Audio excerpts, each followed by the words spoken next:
Okay, so what we're going to be doing is making an animation with text. It's going to look a little something like this.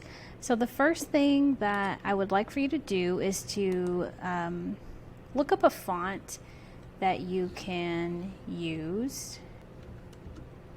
So there's not a lot of fonts to choose from on the computer, so you can always look up fonts. I'm not sure what all websites are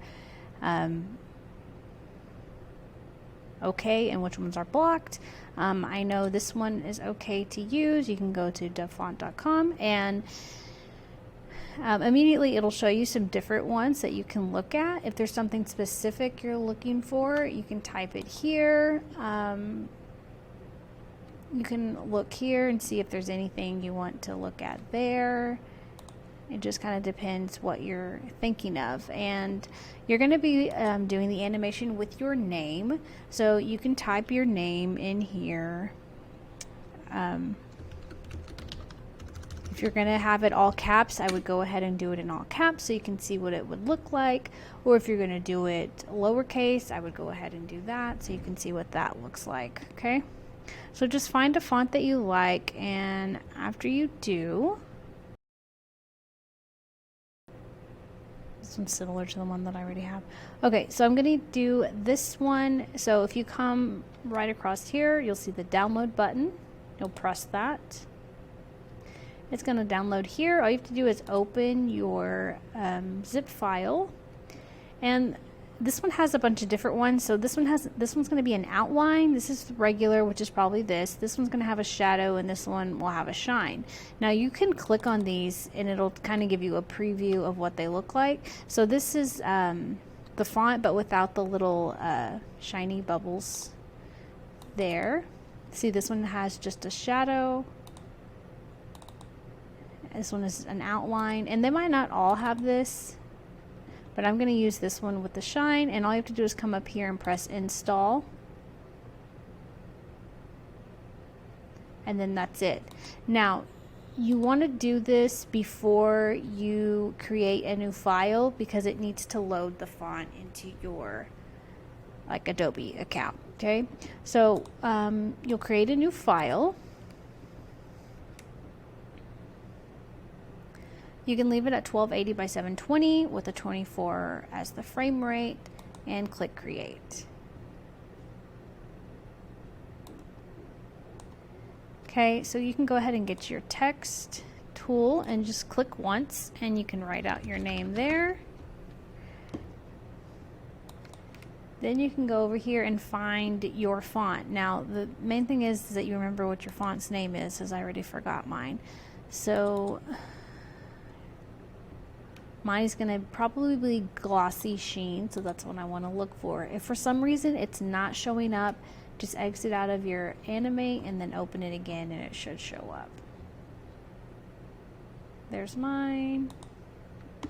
Okay, so I have that. You can go ahead and make it bigger. You can do that by using the size or just get the free transform tool.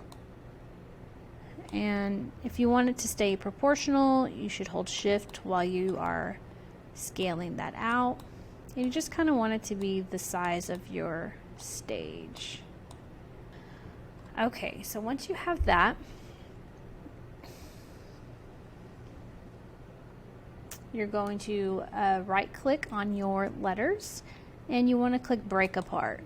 Okay, then you want to right click again and break apart again. Okay, you need to make sure you do that twice so that it looks something like this. Okay, so now you can see the letters are broken apart, but before we do that, let's highlight over your entire name. You're going to right click and you're going to distribute to layers.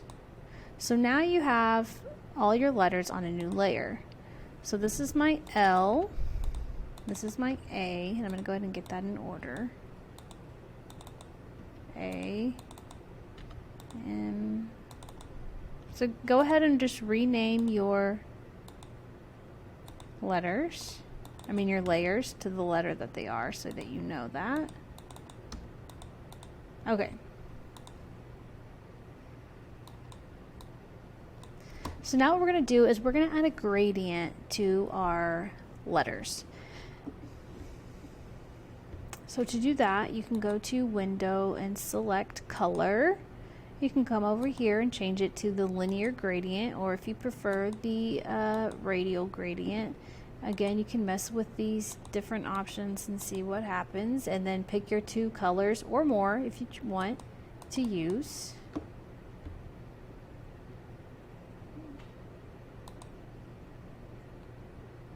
I don't know why that goes away.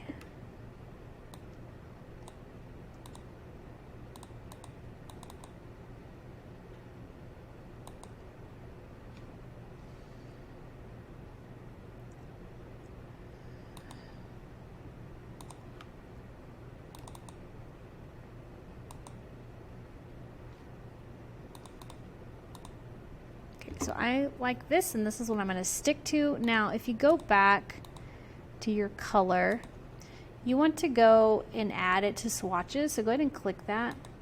Okay, so then when you come and click on your next letter, all you have to do is click on fill, and it should be there on your swatches at the very bottom. Okay, so at the very bottom, if you added it to your swatches, there it should be, and you can do that. Unless you want to do different colors for each one, then that's also fine.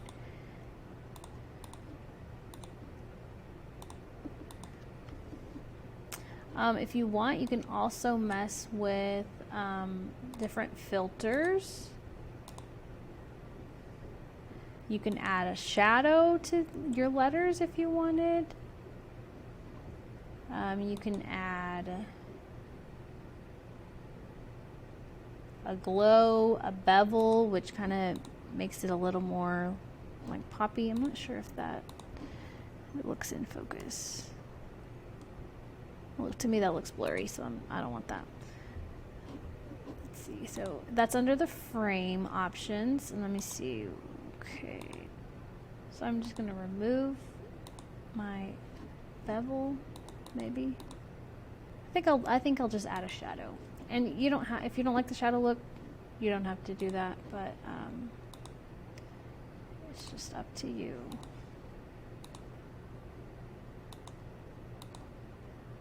So just mess around and see what you might like if you want to use any of the filters.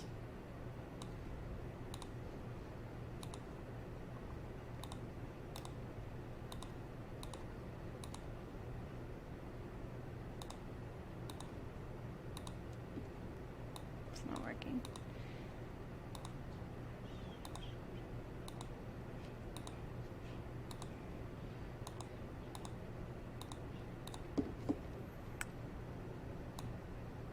Make sure that your letters are lined up the way you want. If you want them to be level, because sometimes fonts are not perfect, you can go to View, Rulers, and you can drag down this guideline here and put it at the base.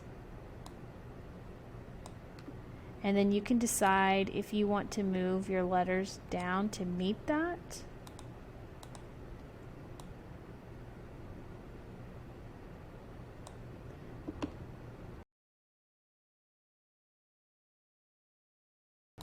And then you can always drag this back up into the ruler, and then that'll make it go away. Okay, so what you're going to do is you're going to go ahead and highlight your entire name, and that'll select all the frames for you. And we're going to bring this all the way up. Now, to see that, you're going to need to zoom out, and then you can scroll up that way. And you can bring this right here above, just somewhere above your stage.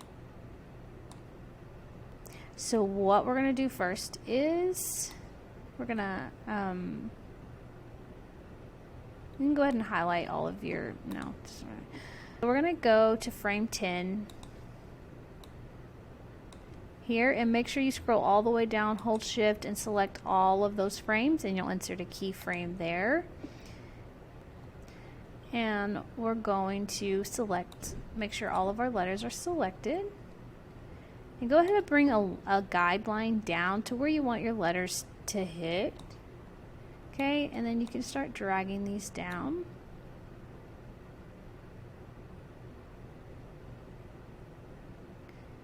To where you want that. Then we're going to go to 15, insert another keyframe there. You know what, I think I need to move them down a little further. So I'm going to go back to my 10, do it about right here. Oh, select the, oh, nope. Select all of it, bring them down to here.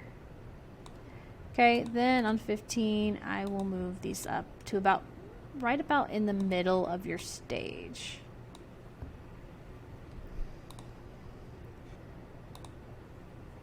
Sorry, we want these frames at 25, so you just highlight them, hold shift, you can drag those over.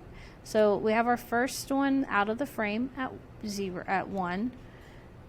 We have them falling down at 10, and then at 25 they're back in the middle.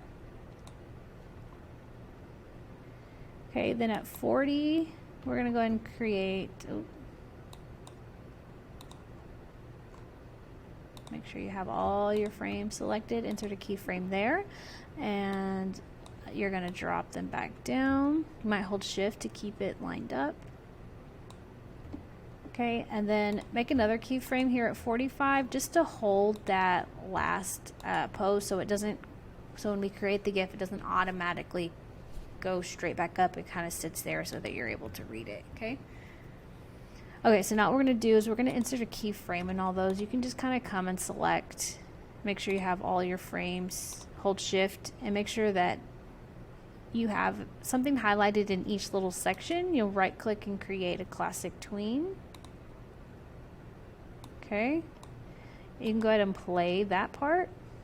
Okay, so now what we're going to do is we're going to come to frame 25.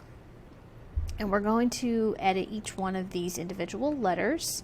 So there's lots of things you can do. You can rotate them, okay? You can make them bigger. You can make them skinnier, fatter. If you want them to hold shape, remember all you have to do is hold shift and it'll hold that shape. But you can do whatever you want to with this. In mine, I did kind of big, small, big, small, big, small. But that's up to you how you want to do that. So just mess with these. Make sure that, you know, when you click on the other one, just make sure that you're on the right layer to edit. I mean the right frame, because you don't want to edit the wrong frame. And feel free to move them around.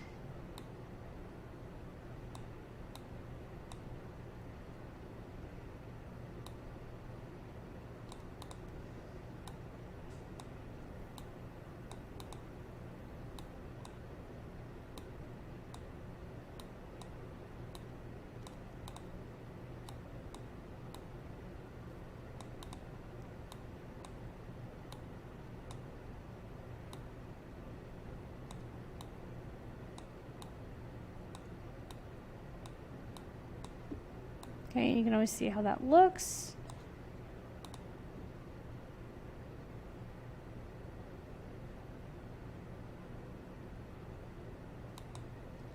And just whatever you're good with, that's fine. And at the very end, go ahead and add something in the background.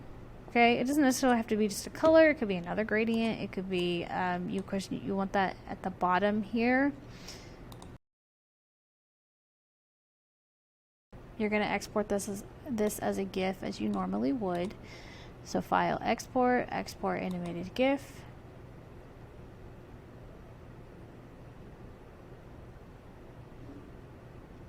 You can save that. And again, always make sure that it plays before you turn it in. Okay? That's it.